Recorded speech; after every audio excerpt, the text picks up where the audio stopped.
रात के करीब 11 बज रहे थे। कैलाश टीवी देख रहा था। दोनों बच्चे रोहन और अहाना अपने कमरे में सो चुके थे।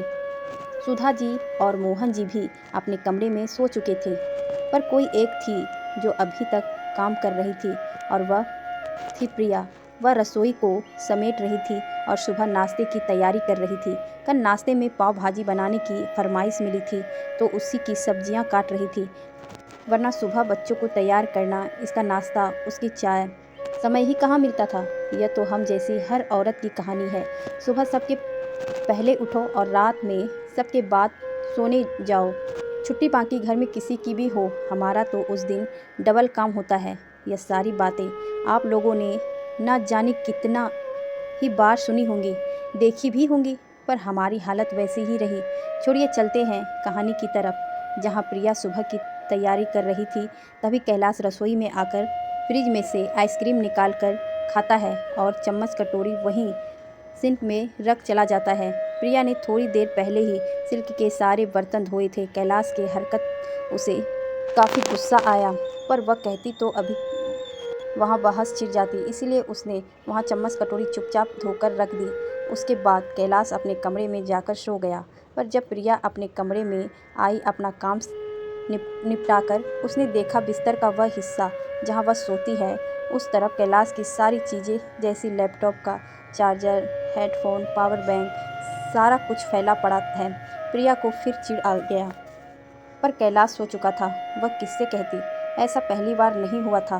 प्रिया इस घर के हर एक सदस्य का खूब ध्यान रखती थी, पर उसका ध्यान रखने वाला कोई नहीं था, जैसे ज़्यादातर घरों में होता है, और हम औरतें इसे ही अपनी किस्मत समझ के समझौता कर लेती हैं, यहाँ तक अपना वजूद, अपना आत्मसम्मान भी खो देती हैं। अगली सुबह पाव भाजी बनाना था, पर प्रिया अभी तक रसोई नहीं आई थी, सोई थी। ना बच्चे उठे थे, ना कैलाश। थोड़ी देर बाद सुधा जी प्रिया के कमरे का दरवाज़ा पीट रही थी, जिससे कैलाश की आंखें खुल गई, पर प्रिया सोती रही। तभी बच्चे भी उसी कमरे में आ गए और सारे लोगों ने प्रिया को सोता देखा। तभी कैलाश ने प्रिया को कहा, उठो। कैलाश के तेज आवाज़ से प्रिया घबरा कर उठ बैठी, और फिर कैलाश कहता, यह क्या है प्रिया, कुंभकर्ण की तरह सो रही हो? आज तो तुम्हारी वजह से भूखे पेट ही ऑफिस जाना पड़ेगा। अब क्या करें, जिसकी बीवी कुंभकर्ण हो उसका तो यही हाल होगा ना। फिर बच्चों ने कहा, मम्मी आपसे तो कुछ कहना ही बेकार है। सोचा था आज भी जी भर का पाव भाजी खाऊंगा और अपने दोस्तों को भी खिलाऊंगा, पर आपकी वजह से हमारी स्कूल बस भी चली गई। सुधा जी, अरे कैसी औरत है जो अपने परिवार का ध्यान भी नहीं रख सकती। एक हम थे, सास के उठने से पहले जो ना उठे तो उस दिन खुद ही शर्म से किसी को अपना मुंह नहीं दिखा पाती थी। मोहन जी, जिस घर में औरतें देर तक सोती है, उस घर की बरकत कभी भी नहीं होती। इतना सब सुनने के बाद प्रिया का सब्र अब जवाब दे देता है, और वह एकदम से चिल्लाकर कहती है, बस कीजिए आप सब, गलती मेरी ही है जो मैंने आज आप लोगों को यह सब कहने का मौका दिया। मुझे पहले से ही सीमिति से काम करना चाहिए था, और बचे हुए समय में खुद का ध्यान रखना चाहिए था। तबीयत कैसी भी हो, किसी को समझाने नहीं दिया कि कभी, बस यही गलती हो गई।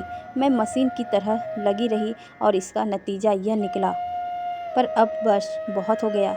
अब ज़्यादा किया तो आत्मसम्मान की तिलांजलि देना होगा। आप लोगों के ऐसे व्यवहार से मेरे बच्चे भी मुझे बस मशीन ही समझते हैं। उन्हें लगता है उनकी माँ की कोई इज्जत ही नहीं है, वह बस काम करने के लिए ही इस घर में है। कल को मेरी बेटी भी यही सीखेगी। मैं सुबह सबसे पहले उठती हूँ, पर आज नहीं उठी। यह किसी को अजीब नहीं लगा?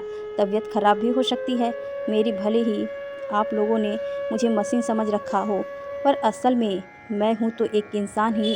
रात को बुखार था, पूरी रात तड़पती रही, इसीलिए सुबह आँख नहीं खुली, पर अब से मेरी आँख बराबरी खुलेगी रहेगी। अब मैं बस इंसानों की तरह ही काम करूँगी, हुक्म बस खुद का ही मानूंगी। किसी को कोई बात मनवानी है तो वह बस आग्रह करेगा, हुक्म नहीं।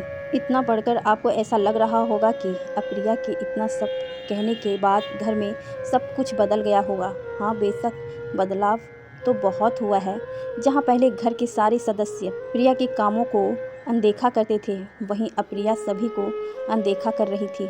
सुबह अब भी वह जल्दी ही उठती थी, पर काम घड़ी की सुई के साथ नहीं अपने सुकून भरी चाय के साथ शुरू करती थी।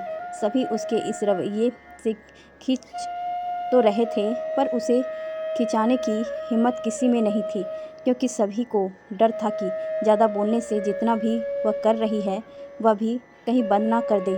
दोस्तों, औरतें बनी ही ऐसी होती हैं, उसे लाख कह लिया जाए कि अपना भी ध्यान रखो, पर वह अपना ध्यान नहीं रख पाती, क्योंकि उसे ऐसा लगता कि उसके बिना उसका परिवार अस्वस्थ जाएगा।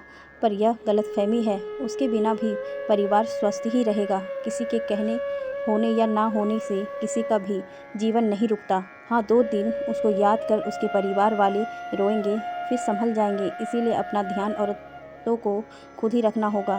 कोई नहीं कहेगा कि तुम बहुत थक गई हो, थोड़ा आराम कर लो, बहुत दिनों से कहीं बाहर नहीं गए, थोड़ा घूम जाओ। पर काम के समय बराबर याद रखेगा। और याद रखो, यह सब जब करने का मन करे तब कर लो, वरना एक दिन यह सब करने का काफ़ी समय होगा, पर मन ही नहीं। परिवार की सेवा करते करते कब खुद की सेवा लेने का समय आ जाएगा, पता ही नहीं चलेगा। बेटों को उनकी नौकरी दूर ले जाएगी और बेटियों को जमाई और जीवन साथी भी उम्र के आगे मजबूर होगा। तब यह सुकून की सांस तो होगी कि वक्त रहते अपने मन का तो कर लिया, दुनिया के रुखसत भी सुकून से होगी।